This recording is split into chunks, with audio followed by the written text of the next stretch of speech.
back, guys. So in the last video, we were exposed to Access, what it's about, what it does, and we created a few tables and we related those tables. So now we're going to talk more about entering and editing data, which is a very crucial skill if we want to be confident users of Microsoft Access.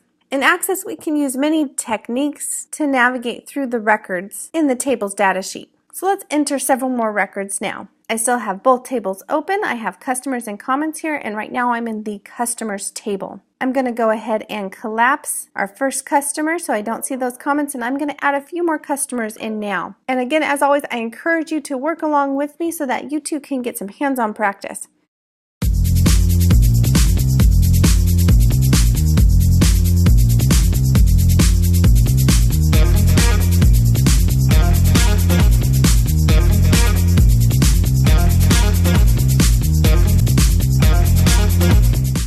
Okay, so we've entered additional records. We now have 6 records here. We can see that not only from our customer IDs, but here at the bottom it says record 6 of 6. We can use these arrows here to toggle between our records if desired. Now notice as we're typing, I'm going in here and I'm messing with this name here. A pencil shows up here on the left. This is just telling us that we're editing. It's the edit record symbol. Why is this important? Because again, Access never prompts us to save our data as we're typing it because it performs the saving task automatically. This is what allows the Access database to be a multi-user database, meaning that more than one person can enter and edit data at the same time. So now let's talk about editing that data. I'm going to double click on this first name here, Mr. John, and I'm going to change it to Kelsey. I'm going to press enter, which will automatically change that name there. And then for last name, I'm going to type Barker. I'm going to hit enter again. I'm going to change the phone number, enter, and then finally change the birthday.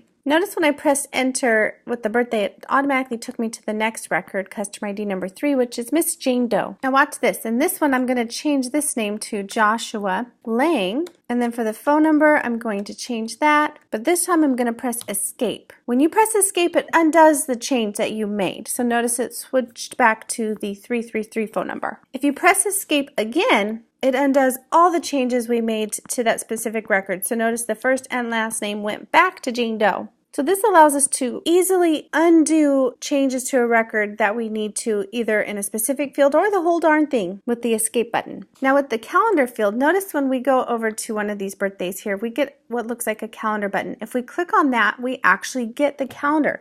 So we can actually use these arrows and select a different date from this window, and it will automatically change to that date here. This little calendar window here is called the calendar picker. Now let's talk about how do we delete a record, right? So if I go down here to the last one, Mr. Oscar, and let's say he's no longer our customer. To delete him, we click on the record selector here. Notice the black arrow. And once we've done that, notice up here in the records group, we now have an option here to delete. I just click on that and it will ask me, are you sure you want to delete Mr. Oscar? And I'm going to go ahead and click yes, and he's gone. Notice now that we don't have an entire record selected, the delete option is not available any longer. And again, that's because you have to select a record to get that option.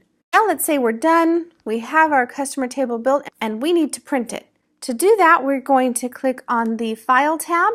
And then we're going to click on Print and then Print Preview. And this will give us a view of that table in print form. So that's what it looks like right now. Notice here it automatically gives a header of the table name and then the date that that table was created. I really don't need to print it right now, so I'm going to click Close Print Preview and it takes me back into the table. And then that's it. It's that simple to enter and edit data in our tables. And that's it for this video. I hope you are as excited as I am to continue to dig further into this program. If you enjoyed this video, hit that like button. I encourage you to subscribe because in the next video planned, we're going to learn how to build and use queries, which will be super exciting. So I look forward to seeing you in that video. As always, thanks for watching and I will catch you later.